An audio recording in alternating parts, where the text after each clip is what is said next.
Seconde épître de Paul aux Corinthiens, chapitre 11. Oh, si vous pouviez supporter de ma part un peu de folie, mais vous me supportez. Car je suis jaloux de vous, d'une jalousie de Dieu, parce que je vous ai fiancé un seul époux, pour vous présenter à Christ, comme une vierge pure. Toutefois, de même que le serpent séduisit Ève par sa ruse, je crains que vos pensées ne se corrompent et ne se détournent de la simplicité à l'égard de Christ.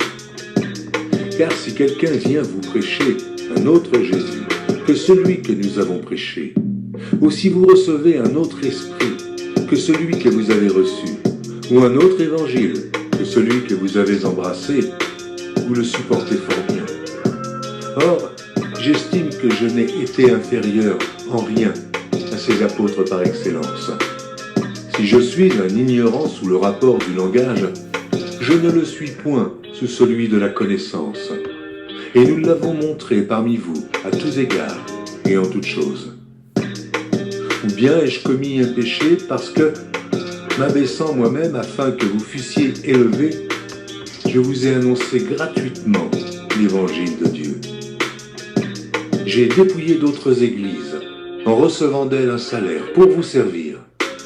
Et lorsque j'étais chez vous et que je me suis trouvé dans le besoin, je n'ai été à charge à personne, car les frères venus de Macédoine ont pourvu à ce qui me manquait.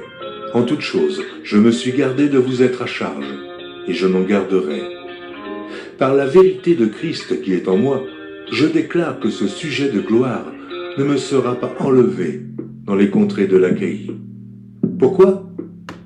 Parce que je ne vous aime pas? Dieu le sait. Mais j'agis et j'agirai de la sorte pour ôter ce prétexte à ceux qui cherchent un prétexte, afin qu'ils soient trouvés tels que nous dans les choses dont ils se glorifient. Ces hommes-là sont de faux apôtres, des ouvriers trompeurs, déguisés en apôtres de Christ. Et cela n'est pas étonnant, puisque Satan lui-même se déguise en ange de lumière.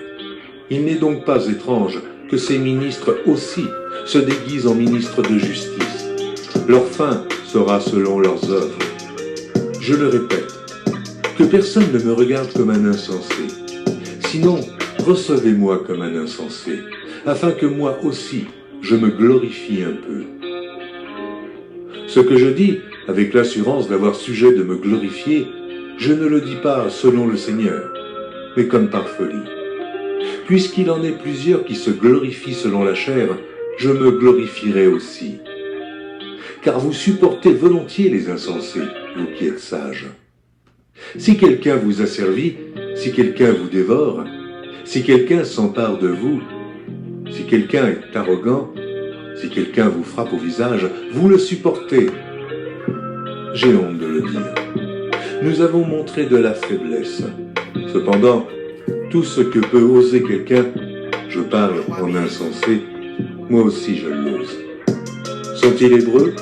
Moi aussi. Sont-ils israélites? Moi aussi. Sont-ils de la postérité d'Abraham? Moi aussi. Sont-ils ministres de Christ? Je parle en homme qui extravague. Je le suis plus encore. Par les travaux, bien plus. Par les coups, bien plus. Par les emprisonnements, bien plus.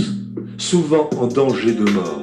5 fois, j'ai reçu des Juifs 40 coups moins 1. 3 fois, j'ai été battu de verge.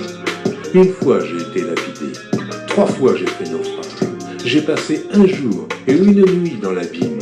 Fréquemment en voyage, j'ai été en péril sur les fleuves, en péril de la part des brigands, en péril de la part de ceux de ma maison, en péril de la part des païens, en péril dans les villes, en péril dans les déserts, en péril sur la mer, en péril parmi les faux frères.